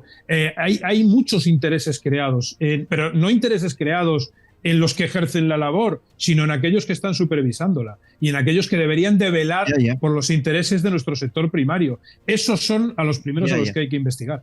Se sabe que se compró eurodiputados, ¿verdad, Taleb? Justo es lo que iba a decir, perdón por interrumpirte, Ricardo, es justo lo que iba a decir, que esto pasó el pasado año, bueno, el 23 y el 22 fue un año de escándalo, donde más de 60 eurodiputados, casualmente todos socialistas, no solo el Partido Socialista Español, sino el Partido Socialista, distintos partidos socialistas, distintos países europeos, estaban todos involucrados en una trama de lo que se conoció como Qatargate o Morocco-Gate, que es básicamente lobbies que funcionaban a soborno, es decir, a sobres, para proteger los intereses de Marruecos, intereses económicos, intereses también en materia de migración, pero también para bloquear todo lo que tenga que ver con la cuestión del Sáhara Occidental, ¿no? Esto es muy grave porque también hablamos de que el Frente Polisario, que es el representante legítimo del pueblo saharaui, llevó a los tribunales de la Unión Europea por firmar acuerdos agrícolas y también pesqueros con Marruecos que incluyan el espacio marítimo y territorio del Sáhara que ocupa, que Marruecos no tiene ninguna legitimidad, ¿no? Y el pasado, después de 12 años de sentencias que la Unión Europea, la misma Unión Europea fue recurriendo, en octubre de este pasado año, del 2024, salió una sentencia que no acepta recurso, donde los tribunales de la Unión Europea básicamente decían que Marruecos no tiene ningún tipo de legitimidad para otorgar el territorio saharaui, su agricultura, su pesca y su mar, y venderlo, ¿no? Que se tienen que bloquear todos los acuerdos con Marruecos de forma inmediata con la Unión Europea que incluyen estos territorios o este espacio marítimo. Sí. Pues incumpliendo esta misma sentencia, hasta el día de hoy se siguen exportando melones, sandías, tomates procedentes del territorio del Sáhara Occidental. Es decir, la Unión Europea está incumpliendo las propias sentencias de su tribunal, ¿no? Es algo completamente vergonzoso. Es sorprendente. Miguel nos manda un vídeo de yogures de un centro comercial, Eroski. Bueno, es legal lo que muestra, pero está bien que uno mire porque llevan restos de insectos, como tantos productos que están en el supermercado, y llevan restos de insectos. Vean el vídeo. Aquí está, mira. Mira. Ahí está, E120. E120. España y Francia. ¿Qué te parece? Con los ricos que están, que me hincaba todas las noches uno. A tomar por culo. Pobre, y lo tira a la basura. Ricardo, es que tenemos que ir con la lupa. Por desgracia... En otros países, por ejemplo Italia, Meloni ha dicho que vale, de acuerdo, que se hagan productos con harina de insecto, gusano, etcétera. Pero En un apartado distinto del resto hay una estantería con esos productos para que usted los pueda consumir. Y seguramente son más baratos, pero que sepa lo que come. Aquí no. Aquí la Unión Europea ha prohibido hasta que se diga que el origen es ese. Es tremendo. Y por desgracia, ni siquiera somos conscientes de la cantidad de alimentos que estamos consumiendo que tienen harina de insecto, ¿eh? Porque no estamos acostumbrados, no tenemos esa sana costumbre de tratar de identificar esas en este caso la E120. El vulgo común, la gente de la calle no está acostumbrada a buscar ese tipo de datos en los productos que compra, pero nos sorprenderíamos, yo lo he hecho, nos sorprenderíamos de la cantidad de cosas que comemos que tienen harina de insectos, ¿eh? Cosas que contienen chocolate, productos que le estamos dando a nuestros niños que se supone que son, entre comillas, chucherías, muchos lácteos, muchos incluso cereales procesados. O sea, hay muchísimas clases de alimentos que tienen esa harina de insectos y esos productos procedentes de los insectos. Escuchamos a Eli al respecto. Yo sé lo de la harina de insectos, pero ¿se prohíbe en algún momento en los supermercados separarla? Porque no escucho nada de eso. Hombre, eso sería una buena iniciativa, Eli. Está muy bien que el propio supermercado, aunque no obligue la ley, lo hiciera. Pero me temo que le caducarían todos los productos y la gente sí, con lo cual acabarían no comprándolo. Más sobre la carne sintética. Tenemos en España la fábrica más grande de Europa. Habla Beatriz. No nos podemos olvidar que gracias a la carne los seres humanos somos lo que fuimos, lo que somos. Y salimos de las cavernas porque gracias a la alimentación de carne nuestro cerebro empezó a desarrollarse. Entonces, como estos políticos, esta gentuza son tan malos y solo quieren tontos, a lo mejor nos quieren quitar la carne a ver si volvemos a estar como en las cavernas. Muy buena reflexión, Beatriz, muy buena. Bueno, y sobre la oposición, Feijóo ayer estuvo en el Congreso, bueno, ya saben, bien, pero calienta, pero no quema. Habla Chema, Ricardo, Carlos. Me ha venido a la memoria la famosa ley Auschwitz que quiso implantar en Galicia y que se la tumbó el Tribunal Superior de Justicia de Galicia sobre el tema de las vacunaciones forzosas con multas de 6.000 euros. ¿Tú crees de verdad que este individuo nos puede representar y puede hacer algo positivo por España? Yo creo que este es todavía peor que Sánchez. Vamos a ver, España ya no tiene salvación. Está tan metido la corrupción que ya es súper difícil que salgamos de esa miseria. Y más cuando todos los partidos son más de lo mismo. Cuando catan, adiós buenas ya para el pueblo, que le den por saco al pueblo, ¿me entiendes? Estabais comentando el tema de a quién votar y tal. A ver, tenemos por un lado el PSOE, sin comentarios. Partido Popular, estamos viendo que están pues votando cosas muy similares a las que está votando el Partido Socialista. Por lo tanto, nos esperamos más o menos una continuación. Luego tenemos a Vox, que Vox entiendo que puede haber una cosilla por ahí, alguna cosilla turbia, pero es que es evidente que es el único que está totalmente en contra del sistema que tenemos ahora mismo. De ahí habéis nacido muchos partidos pequeños como el tuyo, Ricardo, intentando cubrir un espacio que no está. La gente nos pide que os unáis, pero es complicado y al final hay un enemigo común, ¿no? Estamos de acuerdo. Totalmente. En nuestro caso, el enemigo común es el propio sistema. Ya no solo un partido en concreto, sino todo el sistema. Este último oyente hablaba de Vox como la gran esperanza que lucha contra... Pero es que al final Vox ha demostrado y está demostrando ser parte del sistema porque vive del propio sistema. Y mientras se viva del propio sistema, una vez que llegas a tocar moqueta, le rindes pleitesía a ese sistema y a todo lo que le rodea. Y te conviertes en un actor más de ese sistema. Nos vamos a la redacción, que hay más mensajes. Susana Gascola.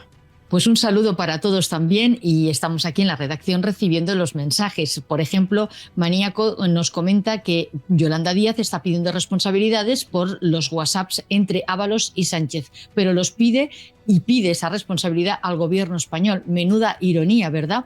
Por otro lado, Santiago dice, estos en 7 años superan a Felipe González y si les dejamos Pedro Sánchez 12 años más, desaparece España por completo. Jomas36 dice que menuda ridiculez es la respuesta de la ministra Margarita Robles a los periodistas, que tiene más devoción Margarita a Sánchez que a los propios españoles, a los que están mintiendo sistemáticamente cada día. Matías dice que el rey de Marruecos, ese sí que sabe, pero ese tiene que saber muchas cosas, de Sánchez, del PSOE y, si me apuras, del PP. Ahí sí tendrían que enviar un par de WhatsApps también. Pilar García está muy enfadada. Dice que el único fango es el que hay en Moncloa, contigo, Pedro Sánchez, y con Begoña Gómez, que no sabemos dónde para. Tomás Velasco dice que los paradores nacionales de turismo son una empresa de colocación del PSOE y de los socialistas y de los nacionalistas. Si queremos encontrarlos, de hecho, sabemos dónde tenemos que ir, a paradores nacionales. Kenia dice que ella cree realmente que Sánchez tiene la colaboración total del rey. Por eso el rey no hace absolutamente nada, porque con todo lo que está haciendo, Sánchez debería haberlo destituido ya, y esto no está sucediendo. Y la última, Albert dice en Twitter, buenos días confidenciales, me pasa una cosa muy curiosa y no sé si me pasa a mí sola. Y se lo quiero comentar a Albert y a todos los oyentes y seguidores. Tengo la impresión de que cada día se me hace más corto el programa. Y aquí lo dejamos, Albert, pero sí es importante que hoy es jueves y a partir de las 10 de la noche, 9 en Canarias, vamos a hacer ese directo como cada semana. Fijos, cada uno de vosotros, apuntaros esta noche esa cita estupenda, porque vamos a tener un invitado muy especial, Dani Esteve, y vamos a abrir teléfonos como siempre, sin filtro, que eso es muy importante, y sobre todo vamos a estar con todos vosotros con los comentarios. Así que os esperamos hoy a las 10 de la noche, no nos faltéis. Muchas gracias. 10 de la noche con Dani Esteve de Desocupa. Voy a brindar con Vichy Catalán para que algún día el rey de Marruecos cuente todo lo que sabe, como decía este oyente. ¿Qué te parece, Taleb? ¿Tendrá información también del PP? Sí, ¿no? Bueno, yo creo que tiene información absolutamente de todo el mundo. Hablamos antes de los agentes, de la forma que tiene Marruecos de infiltrarse y de reunir información.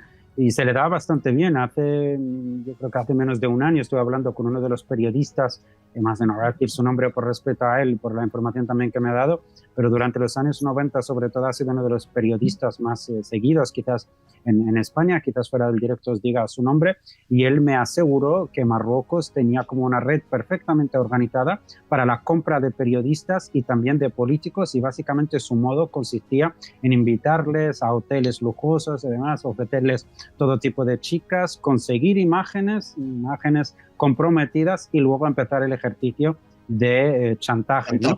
Por lo cual no me cabe ningún tipo de duda que tengan todo tipo de control para chantajear a distintos políticos, empresarios y también periodistas.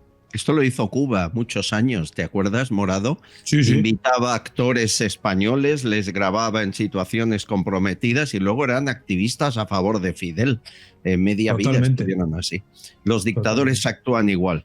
Querido Taleb Al-Isabem, Ricardo Morado, ha sido un gusto teneros aquí. Muchísimas gracias por vuestro tiempo y vuestros sabios comentarios. Un abrazo a los dos. Un abrazo, amigos. Un placer. Gracias, amigos.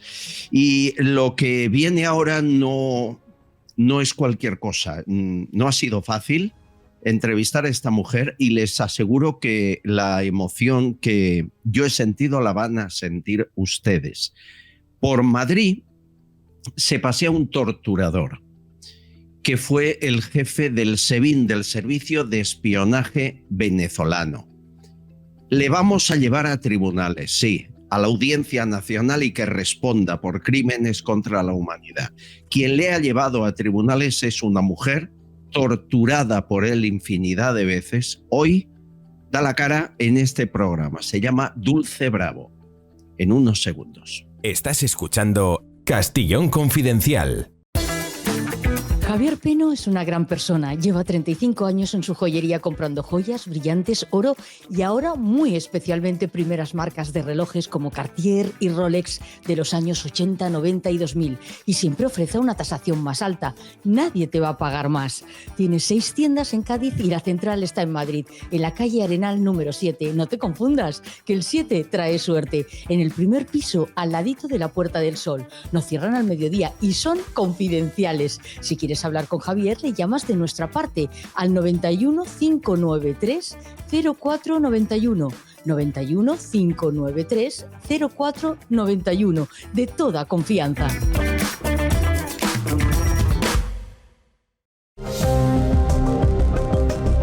Señores, se ha puesto en marcha una demanda contra 2 torturadores del régimen chavista que están en España, protegidos en España, paseando a su lado, quizá en cualquier calle de la capital de Madrid, se los puede cruzar. Ella es una mujer que muchos recordarán, fiscal general de Venezuela, Luisa Ortega, y él, Miguel Rodríguez Torres, fue jefe del espionaje, jefe del SEBIN, un torturador salvaje. Están paseando por España porque los trajo Zapatero, Rodríguez Zapatero, en esos extraños acuerdos que tiene con su jefe, que saben que es Nicolás Maduro. Luis Ortiz es exiliado, está en nuestro país, presidente de URPEX, la Unión de Represaliados de Resistencia Venezolana Ciudadana en el Exilio. Le hemos preguntado cuántos más hay, cuántos torturadores chavistas hay escondidos en España. Nosotros manejamos una cifra aproximada con nombre y apellido de 15 torturadores de niveles altos y medios que están refugiados en España, pero son muchísimos más y cada día están llegando porque todos los que van entrando, en desgracia con esos criminales, con la tiranía que representa Maduro, ¿verdad? Todos los que van entrando, pues pareciera ser que el sitio más fértil que hay es España. Y por cierto, están llegando también muchos y van a venir más de Estados Unidos producto de lo que está pasando allá con Donald Trump, ¿verdad? Afortunadamente están también saliendo asustados y definitivamente pues el sitio ideal, repito, es España. Por lo tanto, esta primera demanda es un primer paso. Esto va a seguir adelante con otras personas que tendrán que sentarse en el banquillo ante un juez de la Audiencia Nacional. Esta primera vez se ha podido lograr, como decíamos, gracias a estos abogados y a manos limpias, y por la denuncia que ha hecho una mujer muy valiente que está refugiada en Argentina. Ella recibió directamente el desprecio de la fiscal general y las torturas de este salvaje de Miguel Rodríguez Torres, que está en España. Vive refugiada intentando que pueda seguir sobreviviendo y tuvo que huir de Venezuela para salvar su vida. Dulce Bravo, bienvenida. ¿Cómo está usted? Bien, muchas gracias por la invitación. Estoy bien. Es un placer verla bien y después de leer en la demanda puesta en la Audiencia Nacional lo que usted ha sufrido, me sorprende que esté bien. Entiendo que ahí hay secuelas que no terminan nunca, ¿no? Sí, realmente ya son exactamente 22 años esperando una luz de la justicia y creo que por primera vez se abre una puerta para que se pueda hacer justicia. ¿Usted esperaba que España acogiera torturadores venezolanos? ¿Usted esperaba que una democracia europea les dejara venir y les diera nacionalidad? Realmente para mí eso fue muy sorprendente, como doloroso, ver que un país tan querido y apreciado por la mayoría de los venezolanos dieran este tipo de acogida, mientras que los que fuimos torturados, en muchos países se nos ha negado hasta la visa.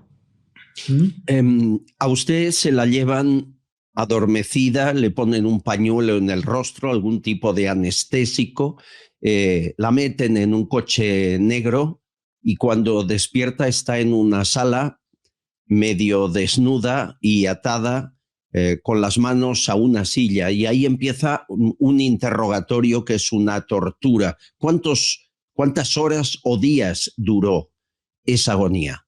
Estamos hablando del primer secuestro. Eso fue el 8 de mayo del 2003. Allí fue secuestrada por unos cubanos y una rusa, que después fue que pude identificar que era una rusa, y estuve allí alrededor entre 9 y 10 horas siendo interrogada allí, y ellos escribieron con aguja en mi espalda y en mi pecho y en mi vientre.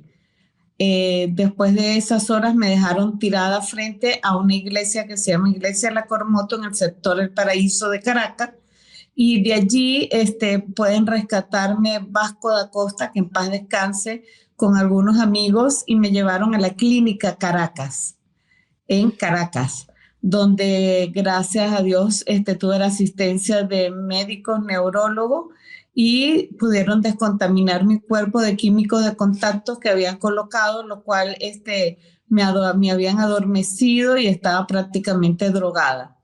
Y este tratamiento duró 3 meses para poder desintoxicar mi cuerpo. Esa fue la primera vez, sí. Pero hubo más. En una ocasión las torturas fueron, pues como siempre, golpes. Me cuentan que de un solo puñetazo le saltaba un diente, que le hacían preguntas mientras la golpeaban también con algo parecido a un tubo, porque usted tenía la cabeza cubierta, ¿verdad? Sí, en el 2004, el 10 de mayo del año 2004, fui secuestrada por un cuerpo por comandos de la DC, lo que ahora es el SEBIN, y fui trasladada hasta el helicoide, donde fui sometida a tortura, encapuchada, esposada, y allí fue sometida a todo tipo de tortura. Y ahí es cuando usted escucha el nombre de Rodríguez Torres, que era el jefe, ¿verdad? Sí, no solamente escucho el nombre de Rodríguez Torres, sino después de haber sido sometida a las más atrocidades métodos de tortura, a mí me llevan directamente a su oficina. Entonces no fue que lo escuché nada más, fue que él mismo luego me interroga, y es allí donde lo veo frente a frente, y no hay duda de que él estaba allí. Él era el director de la DC en esa época. Me dice que además con una sonrisa como burlona, la humillaba, le ofreció... Sufrí todo tipo de insulto de parte de él. ¿Verdad? Y recibió también la posibilidad de vender a los suyos, la seguridad de alguno de los suyos a cambio de favores, ¿no? Sí. Allí voy a resguardar algunas cosas donde me han pedido que las resguarde, pero sí, él ofreció algún tipo de soborno para que yo delatara a algunas personas, y no solamente eso, sino que sufrí de parte de él toda cantidad de insultos y humillaciones a través de su boca. Qué difícil no aceptar, ¿no? Porque cuando uno ya está destruido físicamente y mentalmente, acepta cualquier cosa. Usted fue mucho más fuerte de lo que hubiéramos sido la mayoría. Sí, creo que hay algo que es que Dios existe y está con nosotros, y en momentos de mucha... Es muy emocionante lo que está contando, y entiendo que se emocione, pero hay que felicitarla, porque podría con sus palabras haber provocado la tortura a otros, y aguantó usted sola y no lo hizo, y eso creó la honra para el resto de su vida, ¿no? Pensar que este salvaje que la amenazaba, la torturó, hubo, yo no quiero entrar en los detalles, pero desde electrodos a violación, hubo todo lo que se puedan imaginar contra esta mujer con la que estamos hablando, y este salvaje, se lo trae Rodríguez Zapatero, lo saca de ahí, que estaba en una prisión, y lo deja libre en España con la nacionalidad. ¿Sabe usted dónde está? ¿Perdón? ¿Sabe dónde está? ¿Qué hace este tal Rodríguez Torres, el jefe del SEBIN? Mire, él está en España. Su dirección exactamente yo no la poseo. Los abogados y todos los que se encargan de las investigaciones, ellos sí están al tanto de todo. Yo, lo único que yo quiero es justicia porque creo que me la merezco, porque si mi vida fue destruida por pensar diferente y por tener ideas diferentes, yo creo que al igual que muchos necesitamos que se haga justicia por primera vez a favor de los que fuimos secuestrados y torturados en Venezuela. Y no quiero hablar de la actualidad, porque él no está en este momento en la actualidad, y basándome únicamente en el presente de este hombre, es que él es culpable de lo que me hizo a mí, a Vasco da Costa y a cientos de personas más. Hay un detalle que seguro que muchos han sufrido de este salvaje y siguen sufriendo a día de hoy en Venezuela. Cuando acabó las torturas esa última vez y la meten a usted en el despacho de este tal Miguel Rodríguez Torres, la obliga a firmar a punta de pistola que no había sido torturada. Eso es técnica habitual, ¿no? Sí, luego de que él me interrogara seguidamente, tanto a Vasco como a mi persona nos pasaron a una sala para ser llevados ya legalmente a la cárcel de la DC. Nos obligaron bajo amenaza con armas apuntándonos que teníamos que firmar, donde decía que no habíamos sido torturados, que se nos habían respetado todos los derechos y que en ese momento era que estábamos entrando legalmente a la DC.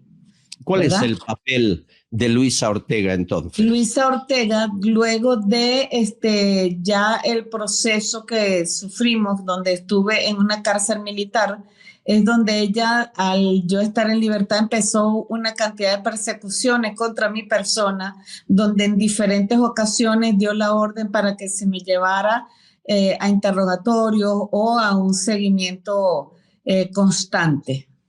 A usted ya en casa la siguen amenazando, amenazas telefónicas, seguimientos de espías del SEBIN, hasta llegó a enfermar y tenían que ponerle un implante en la columna.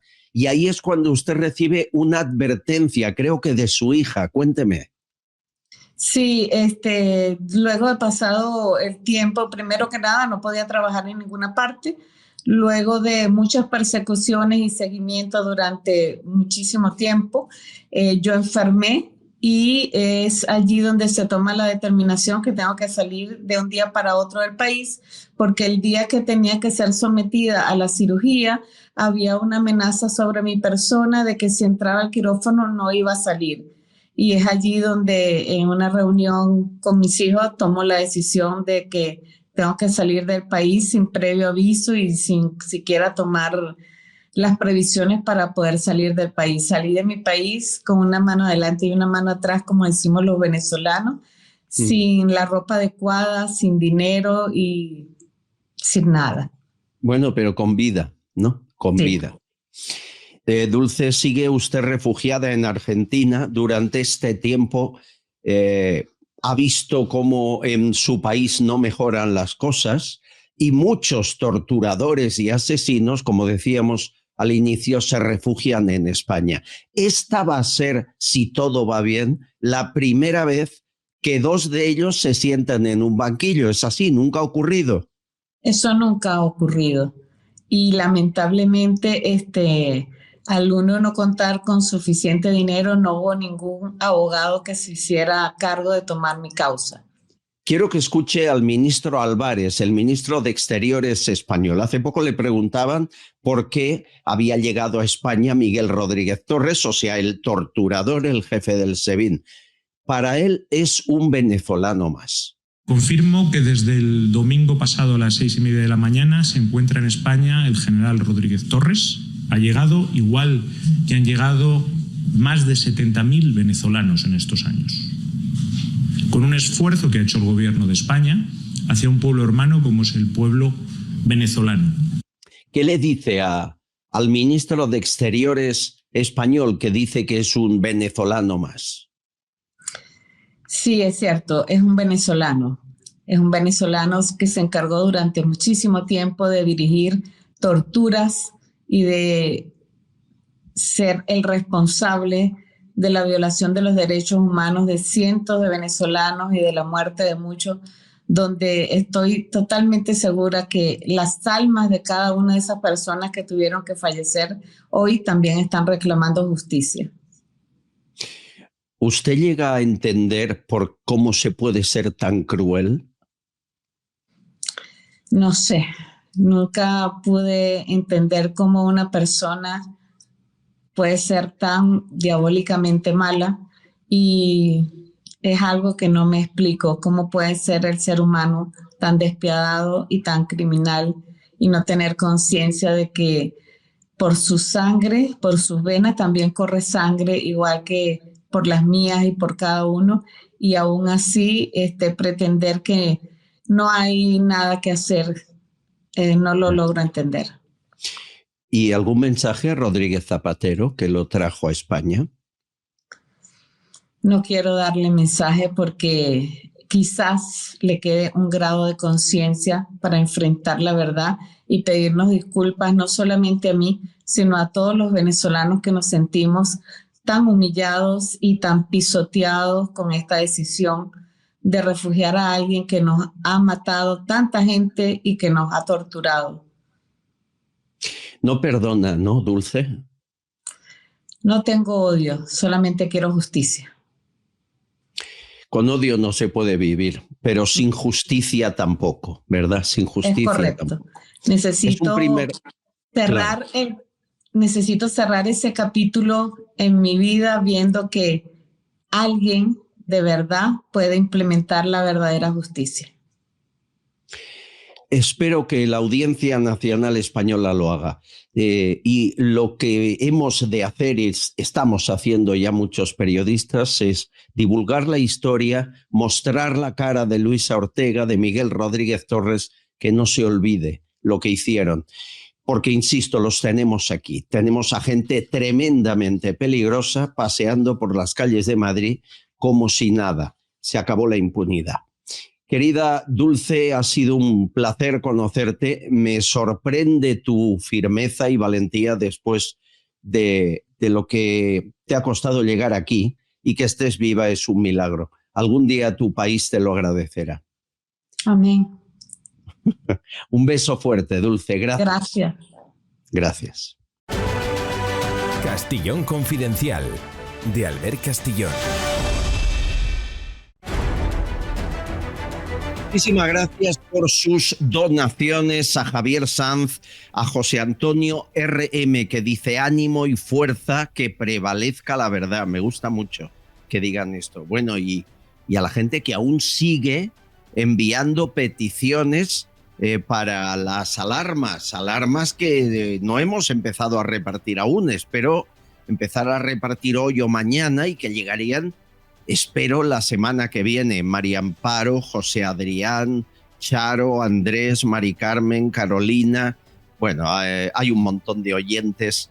Muchísimas gracias por responder también a esa propuesta de las alarmas, que no es cualquier alarma, que la están viendo, va con una cajita. Es la alarma del programa para celebrar los 3 años juntos. Qué mejor que darle luz después del apagón y tener una alarma ante la situación de inseguridad que vivimos, ¿verdad? Qué mejor. Bueno, y la gente es tremendamente curiosa. Miren, Guillermo nos manda una foto de Sombañas. Esta caseta que ven con la bandera de España. Aquí se vende supuestamente droga. ¿Y qué han hecho? La han pintado con la bandera de España creyendo que así la Guardia Civil no va a tirarla abajo. ¿De verdad ese es el nivel de los camellos de la zona? Gracias, Guillermo, por la foto. Es alucinante. Y me van a permitir agradecer la bondad de muchos de ustedes que han seguido donando alguna cantidad para Valencia. Y cada vez que hay una donación, 50, 80 mil, sí, Santiago recogió un montón de dinero en Galicia y llegó a los 1.000 euros. Le pusimos en contacto con Alejandro Alonso, escogió una familia, les dio un ticket del IKEA y nos demuestran lo que han comprado con ese dinero de Santiago y su gente. No tenemos palabras para agradeceros que sin siquiera conocernos, pues hicierais ese esfuerzo de juntar un dinero y colaborar para reconstruir nuestra casa y lo que habíamos perdido. Y bueno, enseñaros aquí, no sé si se verá bien, aquí estamos, los sillones preciosos que hemos comprado de Ikea. Poquito a poco vamos comprando cositas, vamos montando el comedor y bueno, pues con colaboraciones como la vuestra pues nos vienen de maravilla, porque al final también somos una familia de muchos miembros, somos papá, mamá y 8 hijos.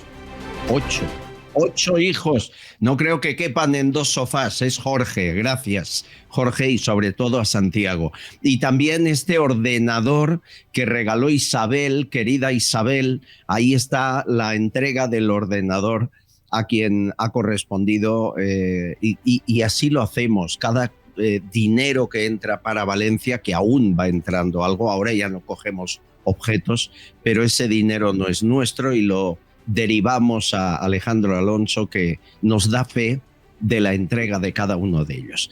Son gente maravillosa. Bueno, y hoy hemos hablado mucho del dictador venezolano. Déjenme una broma para acabar, porque es que además se parecen tanto, Sánchez y Maduro, Maduro y Sánchez. Me lo manda Miguel Ángel. Ahí estábamos viendo ayer al ministro Héctor Navarro, y yo tengo en mi mano, por supuesto, el dossier completo de los sabotajes al sector eléctrico.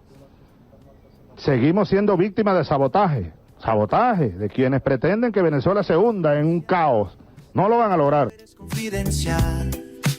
¿Es Pedro Chávez o no es Pedro Chávez? Bueno, este nombre de Pedro Chávez ya se ha hecho popular. En la manifestación el sábado un montón de gente llevaba pancartas Pedro Chávez.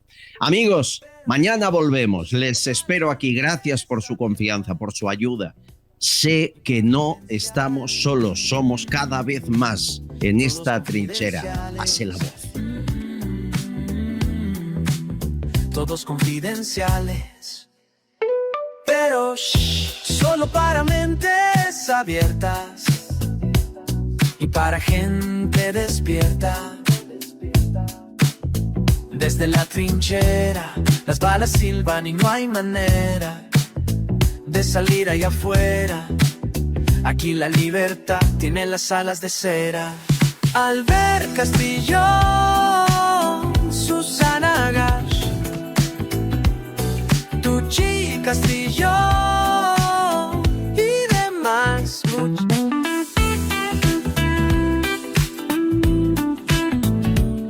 Castillón Confidencial, de Albert Castillón.